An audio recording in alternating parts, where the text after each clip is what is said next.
It's crazy to think that at just 24, one of football's most promising talents may be past his glory days.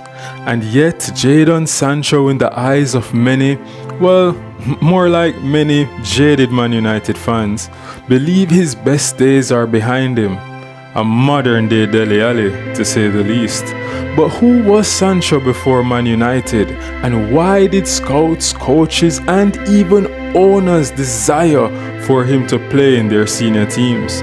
Let us peer back into a not so distant past to see his rise on the football scene before his unfortunate fall during his spell at Manchester United.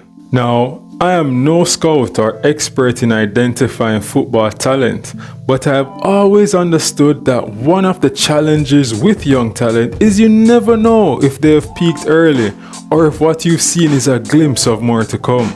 I mean, the footballing world has given us Federico Maqueda, Kleberson, Giovanni Dos Santos, Adan Januzaj, can't pronounce that guys, Giuseppe Rossi, Ravel Morrison, and so many more who have showed promise. And that was about it. But Jadon was a little different, driven by a passion for the game, grounded in Caribbean resilience. Sancho was like many from the islands who were attracted to the flair and samba of Brazilian football and studied greats like Ronaldinho and upcoming megastar at the time Neymar. He dazzled on concrete, pitch, even in the cage, you name it. His ability to manipulate the ball with his feet with such flair was well sought after even at such a young age, and even by his boyhood club Chelsea. But he chose to play for the Watford youth system before later joining Man City. And in what appeared to be a shock move to Man City, including their chairman, Khaldoon Al-Mubarak, Sancho opted to leave in 2017 in favor of Borussia Dortmund and securing first team football. In the space of 4 years, this 17-year-old became the poster child for young English talent finding a pathway to success outside of the Premier League. And while in the Bundesliga, he achieved many things, Sancho won the 2019 DFL Super Cup, the 2020/21 DFB Pokal, and in that tournament he finished as the top scorer. He broke Lukas Podolski's record to become the youngest player to score 9 Bundesliga goals at age 18 and some change. Sancho recorded over 110 goal contributions for his time at Dortmund in little under 160 matches. I mean, Sancho was at the peak of his powers during the 18-19, 19-20 seasons, first scoring 12 goals and 14 assists, and then going on the next to score 17 goals and 16 assists. Both times Dortmund finished second in the Bundesliga. He was also named player of the tournament during the UEFA Under-17s Euros and scored 3 goals in the group stages of the Under-17 World Cup, which England later went on to win. It's safe to say his time in the Bundesliga was when he played his best football, despite the odd reports which would highlight his tardiness for training, which saw him fined and dropped from the starting team as well.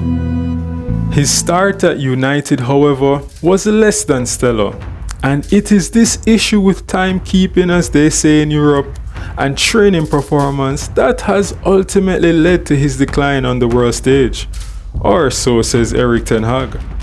Sancho was sought after by United for 2 years, and it seemed that he was a critical piece to a Man United team that came second in the league in the 2021 season.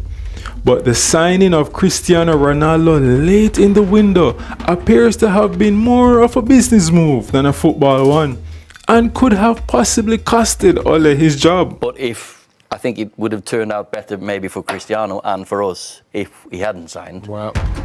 Obviously, guys, that's an oversimplification, but a worthy mention nonetheless. As is the trend in the last decade, Momentary success is followed by a steep decline, and the team started to unravel, going through 3 managers in one season. Then came Ten Hag, and a fairly impressive pre-season. Sancho leading the charge with 3 goals, despite getting less than 270 minutes across all friendlies. Sadly, what seemed a promising start quickly soured, as Sancho found himself out of squad rotation and sent away to deal with, as Erik puts it, physical and mental factors. Though his eventual reintroduction showed signs of life, his pulse went flat again. And what now in hindsight was a trend of playing fairly well under the manager in pre-season, but seemingly not making the grade when the season starts, resulted in the popular beef, with many divided on whether Sancho should apologize or not. Regardless, his omission from the squad and ultimate loan somewhat sealed his fate, as Sancho never played another Premier League game for United again.